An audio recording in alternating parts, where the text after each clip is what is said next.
కృష్ణా జిల్లా మచిలీపట్నంలోని మాజీ మంత్రి పేర్ని నాని ఇంటి దగ్గర హై టెన్షన్ నెలకొంది. జనసేన కార్యకర్తలు ఆయన ఇంటి ముట్టడికి ప్రయత్నించారు. ఇక నానికి వ్యతిరేకంగా ఆందోళన చేస్తూ ఇంటి వైపు దూసుకుపోయారు. పోలీసులు జన సైనికులను అడ్డుకున్నారు. దీంతో రోడ్డుపై బైఠాయించి నినాదాలు చేస్తూ ఉన్నారు.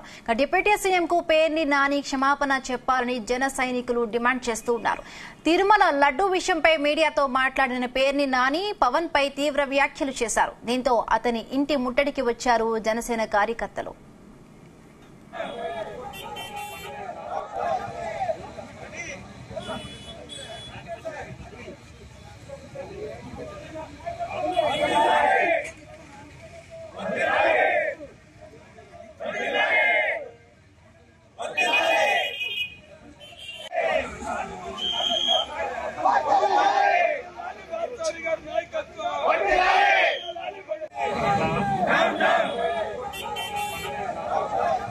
వెనకటికి పెద్దలు చెప్పిన సామెతగా దున్నపోతు ఈనిందని ఎవడో చెప్తే దూడను కట్టేయమని చెప్పుని ఇంకొకటి దూడను కట్టేయడానికి పరిగెత్తిన చందాన ఈ తండ్రి కొడుకుల యొక్క దుర్మార్గపు మాటలని దున్నపోతు ఈంతే దూడ కట్టేయడానికి ఎవడో పరిగెత్తినట్టుగా పవన్ కళ్యాణ్ గారు దాన్ని భుజానేసుకుని ఆ మాటను ప్రచారం చేయటం, వీళ్ళందరూ కలిసి ఉమ్మడిగా కూటమిగా చేసినటువంటి ఈ కూటమి పాపాన్ని ప్రక్షాళన చేసేదానికి సెప్టెంబర్ మాసం 28వ తారీఖున అంటే ఈ నెల 28వ తారీఖున శనివారం తిరుమల వెంకటేశ్వర స్వామి వారి యొక్క పవిత్రతని వీళ్ళ ముగ్గురు కలిసి కూటమంతా కలిసి అపవిత్రం చేసినటువంటి దౌర్భాగ్య పరిస్థితుల నుంచి వాళ్ళ పాపాలని క్షమించి వదిలేయమని, దానికి పరిహారం కోసం ఈ శనివారం 28వ తారీఖున ప్రతి నియోజకవర్గంలో కూడా వివిధ దేవాలయాల్లో భక్తులు గాని ప్రజలు గాని అలాగే వైఎస్ఆర్ కాంగ్రెస్ పార్టీ కార్యకర్తలు గాని ప్రతి ఒక్కరు కూడా ఆ రోజు ఈ కూటమిగా వీళ్లు ఏర్పడి స్వామివారి పవిత్రతని ఈ రకంగా కిరాతకంగా పాపానికి ఒడిగట్టిన దాన్ని పరిహారం కోసం ప్రత్యేకమైన పూజలు నిర్వహించమని చెప్పని అందరినీ కూడా వైఎస్ఆర్ కాంగ్రెస్ పార్టీ తరఫున కోరుకుంటున్నాం.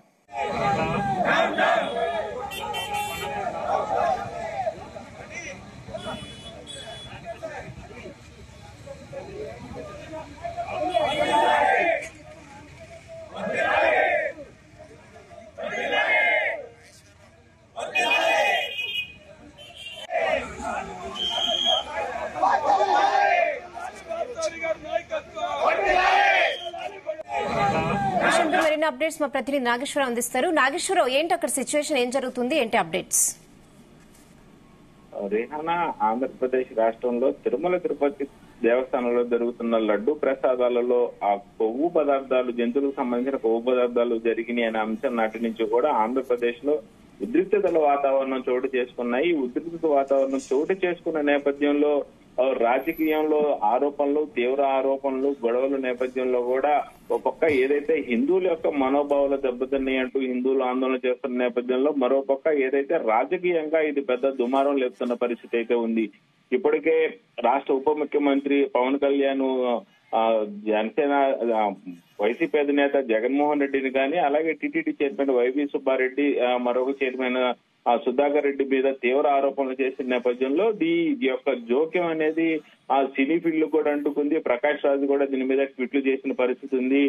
నిన్న మళ్ళీ శ్రీరెడ్డి కూడా ఈ అంశంపై జోక్యం చేసుకున్న పరిస్థితి. మొత్తానికి రాష్ట్ర వ్యాప్తంగా దేశవ్యాప్తంగా కాకుండా ఖండాంతరాలు దాటి మరి ఈ యొక్క తిరుమల తిరుపతి లడ్డూ దేవస్థానం యొక్క గొడవ అంతకంతకు పెరుగుతా ఉంది, తీవ్ర ఉద్రిక్తత వాతావరణం సృష్టిస్తా ఉంటుంది. ఈ నేపథ్యంలోనే ఏదైతే పవన్ కళ్యాణ్ చేసిన ఆరోపణలకు సంబంధించి మాజీ మంత్రి పేర్ని నాని నిన్న మీడియా సమావేశం ఏర్పాటు చేశారు. మీడియా సమావేశంలో కూడా ఆ పవన్ కళ్యాణ్ పై తీవ్ర ఆరోపణలు చేసిన పరిస్థితి అయితే ఉంది. ఎందుకు పవన్ కళ్యాణ్ పై తీవ్ర ఆరోపణలు చేశావంటూ కూడా జన సైనికులు నేడు మచిలీపట్నంలోని పేర్ని నాని ఇంటి వద్దకు చేరుకొని పెద్ద అక్కడ హడావుడి చేస్తున్న పరిస్థితి అయితే ఉంది. ఏదైతే ముఖ్యంగా పేర్ని నాని ఎందుకు జనసేన అధినేత పవన్ కళ్యాణ్ మీద విమర్శలు చేశామంటూ కూడా ఆయన మీద పెద్ద ఎత్తున ఆ జన సైనికులు ఆయన ఇంటి వద్దకు చేరుకున్నారు. ఆయన ఇంటి వద్ద ఉద్రిక్తత వాతావరణం అయితే నెలకొంది.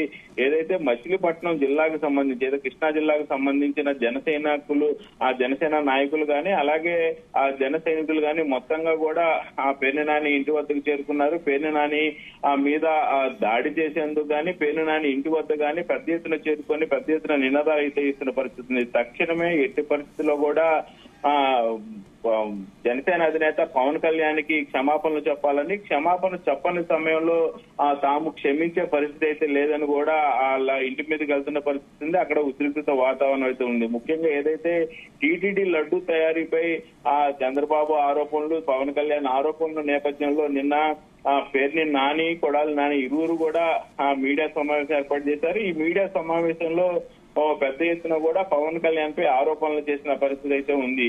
ఏదైతే డిప్యూటీ సీఎం పవన్ కళ్యాణ్ చంద్రబాబు నాయుడికి అలాగే లోకేష్ కి వంత పాడుతున్నారని, కూటమి నేత తరఫున ఆయన వారికి భజన చేస్తున్నారంటూ పెద్ద ఎత్తున కూడా పేర్ని నాని పవన్ కళ్యాణ్ పై మాటలు యుద్ధం ప్రకటించిన పరిస్థితి అయితే ఉంది. అయితే ఏదైతే పేర్ని నాని పవన్ కళ్యాణ్ పై రాజకీయ లబ్ధి కోసము అలాగే చంద్రబాబు నాయుడు లోకేష్ యొక్క వాళ్ళ సపోర్ట్ చేయడం ఎందుకు ఇదంతా రాజకీయ కోసమేనా అన్నట్టు కూడా పేర్ని నాని పవన్ కళ్యాణ్ ని ప్రశ్నించిన పరిస్థితి అయితే ఉంది. ఇది పద్ధతి కాదంటూ కూడా పవన్ కళ్యాణ్ కి సూచించిన పరిస్థితి అయితే ఉంది. ఏదైతే నెయ్యి నాణ్యతపై చంద్రబాబు చేస్తున్న ఆరోపణలు అన్ని అవాస్తవమని, దానికి తగ్గట్టు పవన్ కళ్యాణ్ ఒత్తాస పాడుతున్నాడు అంటూ కూడా ఆయన పదే పదే చెప్పటం, ఇలాగా శుద్ధి లేకుండా శ్రీవారి లడ్డు ప్రసాదాల గురించి కూడా మీరు దుర్మార్గంగా మాట్లాడుతున్నారని, అబద్ధాలు మాట్లాడుతున్నారని కూడా పేర్ని నాని పవన్ కళ్యాణ్ ని ఎద్దేవా చేసిన పరిస్థితి ఉంది. అయితే ఈ నేపథ్యంలోనే పవన్ కళ్యాణ్ పై ఎందుకు ఆరోపణలు చేశారంటూ కూడా పేర్ని నాని ఇంటి వద్దకు తెల్లవారుజాము నుంచి కూడా జన సైనికులు భారీగా చేరుకుంటున్నారు. ప్రస్తుతానికి కూడా అక్కడ ఏదైతే మచిలీపట్నంలోని జనసేన నాయకులందరూ కూడా పేర్ని నాని ఇంటి ముందే ప్రస్తుతం కూడా నుంచొని ఉన్నారు. మన విజువల్స్ లో కనపడతా ఉంది. ఇప్పుడు కూడా పేర్ని నాని ఇంటి వద్ద తాను క్షమాపణ చెప్పేదాకా, పవన్ కళ్యాణ్ కి క్షమాపణ చెప్పేదాకా ఎట్టి పరిస్థితుల్లో ఇక్కడి నుంచి కదిలేది లేదు అని చెప్తున్నారు. క్షమాపణ చెప్పేదాకా కూడా మా పేర్ని నానిని వదిలిపెట్టే ప్రసక్తే లేదు అని చెప్తా ఉన్నారు. మొత్తానికి పేర్ని నాని ఇంటి వద్ద మాత్రం ఉద్రిక్తత వాతావరణం కొనసాగుతూనే ఉంది. పోలీసులు అక్కడికి చేరుకున్నప్పటికీ తాను ఖచ్చితంగా ఇక్కడి నుంచి మేము పక్కకి వెళ్తాం అంటూ కూడా జన సైనికులు గంటకి అక్కడ పెరుగుతున్న వాతావరణం. పోలీసులు కంట్రోల్ చేయలేక చేతులు ఎత్తేసిన పరిస్థితి అయితే ఉంది. కానీ అక్కడ ఎప్పుడు ఏం జరిగిద్దా అనేది అయితే ఉద్రిక్తత వాతావరణం అయితే నెలకొని ఉంది రిహానా.